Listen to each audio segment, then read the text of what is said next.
It's the final boss of the game, and it will hurt me a lot.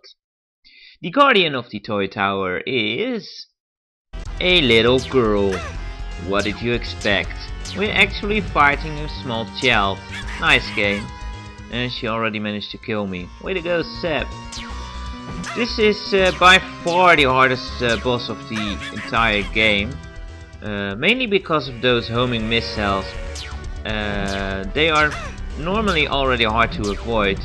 But in this case you have only like half the screen to work with. And when she pulls stuff like that, the amount of space to deal with gets even smaller.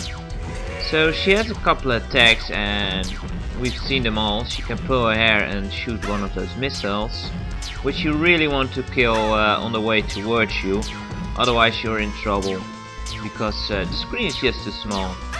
Otherwise she can pull out a gun. Crap, I was doing pretty good there. She can pull out a gun and either shoot a bullet or fake out. Like that. Thank you for demonstrating that. And also there's the train, which shoots out a little ball thing. Not sure what that's supposed to be, but it can be pretty annoying when you're busy avoiding these missiles, and she can be a real pain and shoot out multiple ones like so, which get really hard to avoid. Since whenever that gun or hand gets stretched out, it's really hard to avoid stuff like this. That happens a lot. And the basic object here is to shoot her in the face or the head, which also works. There's no real indication how much you hurt her. Crap. Normally those home in on you, but this one stayed in front of me for a bit. Should have stayed back. Oh well. But in general, you just want to hit her a bazillion times, and eventually she will be beaten. Ah, crap. Got trapped in the corner again. The basic way I managed to win here is just to wait until I look out. So enjoy my depths while I wait for that. Stop pulling your hair, Missy.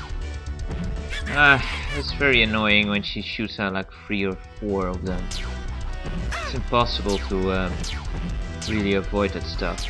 When she shoots a bullet, you want to hang a bit to the top and the front, so if it bounces to the top, it won't hurt you. And that's basically it. And she's pulling her gun out an awful lot now, which is good.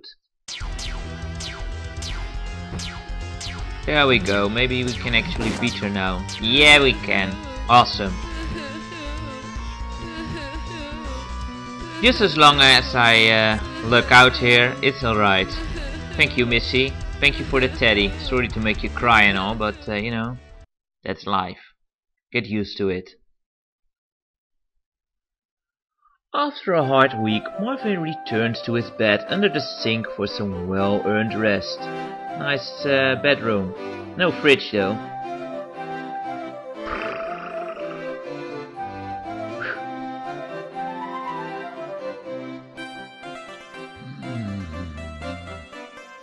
Yeah, gotta love that voice acting, huh? Marvin! Oh boy. Oh no, not again. Yep, but that is for the sequel, which sadly never came to be. It was planned though. There were actually 2 prototype versions or ideas on the table, but never came to be, unfortunately. But we finished the game, pretty cool. I hope you really enjoyed it, since I sure did. It's a great game. The animals used in this game were in no way mistreated, and all scenes in which they appeared were under strict supervision with the utmost concern for their handling. Well, that's nice to know. And we got another high score, of course. Because I'm a cheat and yeah, with 99 lives, you can bet you get some decent score. But since it was cheating, I will call it as such. Lots of games actually do that automatically, where it calls you a cheat when you put in a code. Destruction Derby comes to mind. This one not though. So that's the whole game played for you guys. I hope you liked it, since it's really a cool game, and if you get the chance, then do pick it up. So that leaves us with one more thing to show you in this video, and that are the credits, of course, which are kinda interesting too, since they are pretty funny and as a whole, and some interesting people worked on this game actually, which was made by the Vision Factory, which sadly no longer exists. However, some of the guys behind this went on to better things. Written, designed and produced by Luke and Tim. Didn't know Jumble Junkie and Luke Morse made the games too. Yeah, those are just two random YouTubers. I know the first name is similar. Character design was done by Lucas Verhulst, who also worked on Croc for the PS1. Pretentious programming was done by Tim Moss, who you might recognize as being the lead programmer on the God of War series. Pretty cool stuff. Magical music done by Joost Egmond, who I don't know, but I do know that the music in this game is awesome and it's very magical indeed. Silly sound effect by Joris the Man. And he did the orchestrated music on the Killzone series. Yeah, some of these guys really started here and went on to some big names actually, so that's pretty cool to see that happen. Malicious map editor Arjen Wagenaar, and he's a malicious fellow for sure, since some of those maps are really mean. And I do believe he also went on to the Lost Boys, who later became the Guerrilla games. But a game he worked on got cancelled. I think it was called the Dragonfly or something for the Xbox. So what do you got more? Introduction sequence design by Lineup, which doesn't really say anything. Not sure who those are. Image processing by Lucas Verhulst. Yeah, and he did the art for Croc. Forgot to mention that, but he did an amazing job on the art in this game. Pentagraphical contributions, whatever the hell that means, and I don't know the guy at all.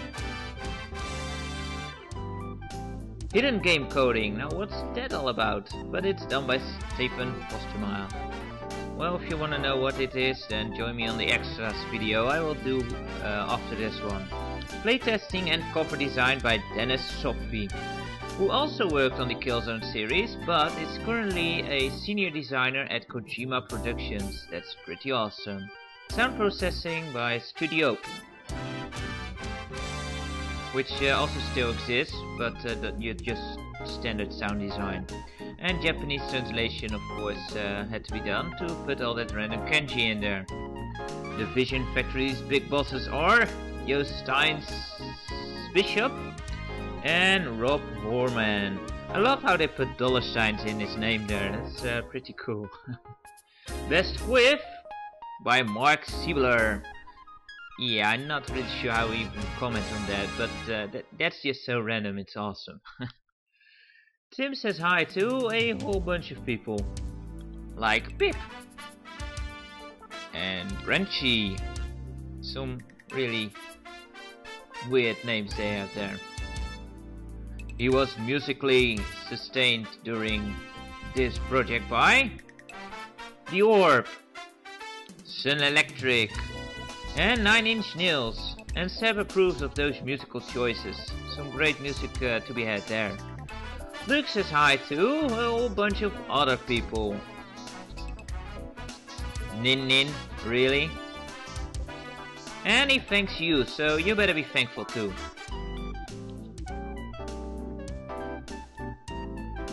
Luke's musical entertainment was provided by Faith No More, Alice Cooper, and Ministry. Personally, I like Tim's choices more, with the exception of Alice Cooper, since Alice Cooper rocks. Well guys, that's it. All over. It is done. Gone. Out of here. The end. I hope you enjoyed this playthrough of The Apprentice, and if you do get a chance again, do pick it up since it's an amazing game and it has to be played. Tomorrow I will do a little extras video showing you some more cheats and codes and tricks with the game, and yeah, that's gonna be awesome. You'll really enjoy that. For now, I'd like to thank you very much for watching once again, and until next time guys, take care.